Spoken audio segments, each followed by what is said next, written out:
adab berdoa yang telah dikerjakan oleh seluruh nabi dan rasul itu selalu menghadirkan kalimat di dalam doa itu untuk memohon kepada Allah supaya amalan itu bisa diterima oleh Allah Subhanahu wa taala. Jadi kalau Anda baca dalam Al-Quran, Anda urutkan satu persatu sampai dengan ke atasnya, sampai nabi yang paling tinggi, itu senantiasa ketika selesai beramal mereka bermohon kepada Allah sebelum minta doa yang lain. Ya, sebelum minta yang lain-lainnya, maka di antara doanya memohon kepada Allah, ya Allah, mohon terima amalan saya. Jadi ada sifat malu, takut ya, minta sesuatu yang lain tapi amalan yang baru dikerjakan belum diterima. Ya. Ya bagaimana Anda bisa, maaf ya, minta sesuatu yang lain sementara pekerjaan yang pokoknya aja belum tentu jelas penerimaannya. Misal, saya ilustrasikan begini. Anda bekerja misalnya, bekerja di satu perusahaan, jam kerja jam 8, pulang jam 4, itu yang pokok. Kalau lembur tambahkan, bisa setengah malam atau sampai berakhir malam. Nah, kalau Anda kerja dapat gaji pokok, kalau Anda lembur dapat tambahan bonus. Nah, sekarang Anda baru pulang misalnya dari kantor, akhir bulan, kerjanya keluarnya jam 4, kan? Tiba-tiba ketika pembagian gaji itu, gaji akan diberikan, Anda sudah bertanya bonus. Pak, mohon maaf nih, bulan ini ada bonusnya nggak? Sementara Anda sendiri belum tahu bagaimana evaluasi pekerjaan Anda itu. Apakah pekerjaan Anda baik, kan? Apakah pekerjaan Anda sesuai dengan target? Apakah pekerjaan Anda sesuai dengan kualifikasi yang ada di perusahaan itu? Bagaimana Anda bisa berkata dengan ringan, mana bonusnya? Sementara pekerjaan Anda yang pokok belum ditunaikan dengan sempurna. Kecuali ketika Anda bertanya begini, Pak, maaf, bagaimana kualitas pekerjaan saya selama ini? Kalau kira-kira kurang, silahkan Pak berikan masukan supaya saya tingkatkan. Saya ingin lebih bersemangat untuk bekerja di sini supaya mengangkat marwah perusahaan ini dan mencapai target bahkan melebihi target yang telah ditetapkan. Kira-kira kalau bahasa ini keluar, pimpinan mendengar itu senang atau tidak?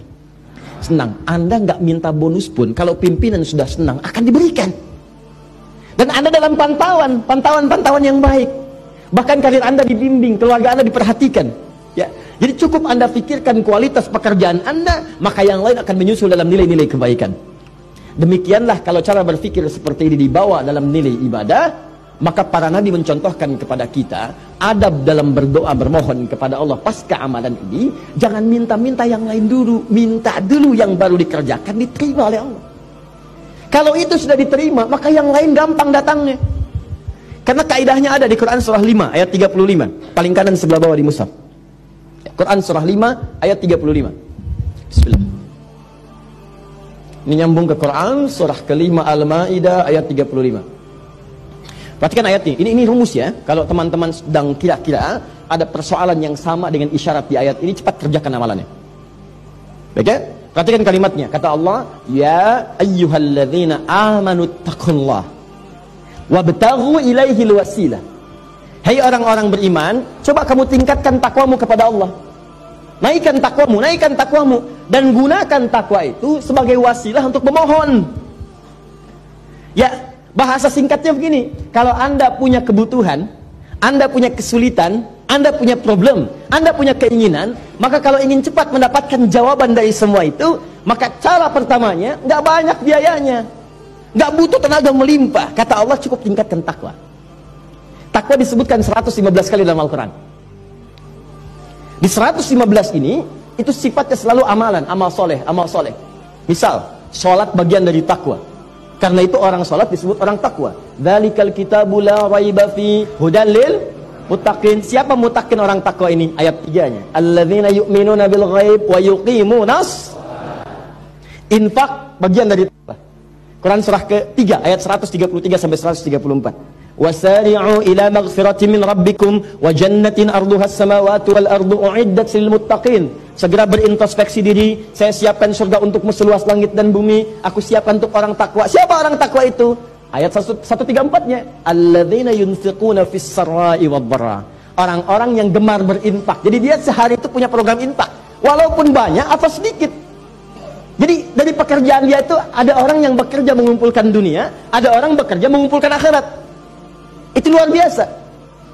Saya pengen kerja dari pekerjaan ini saya targetkan infak. Dalam sebulan saya pengen infak misalnya, maaf, ada yang 300.000 rupiah. 300.000 dibagi 30. Ya, 300.000 dibagi 30. Maka dalam sehari dia keluarkan misalnya 10.000.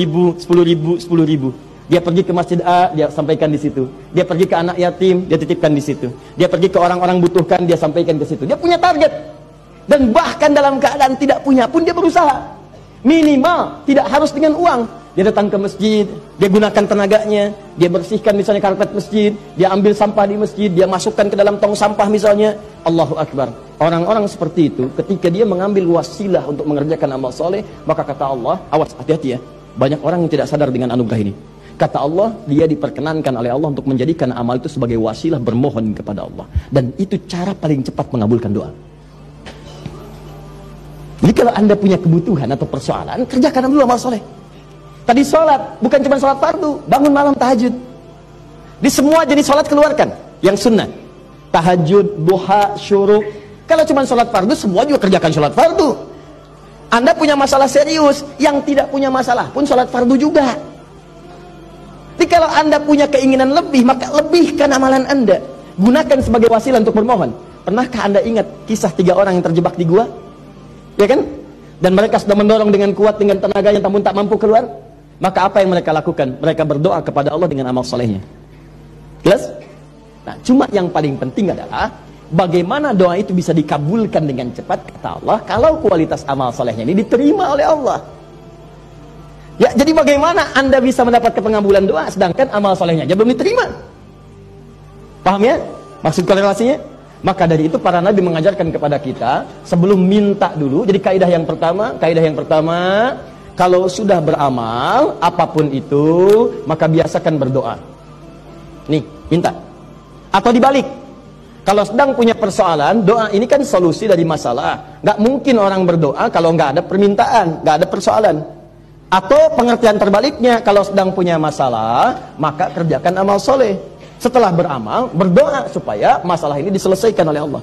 Paham? Nah, sekarang adab yang keduanya, ini yang paling penting. Awas, ini yang paling penting. Sebelum minta masalah ini diselesaikan, minta dulu kepada Allah supaya amal yang ini diterima dulu oleh Allah Subhanahu wa taala. Minta diterima amalan yang ini, baru berdoa untuk menyelesaikan persoalan yang sedang kita hadapi. Jelas?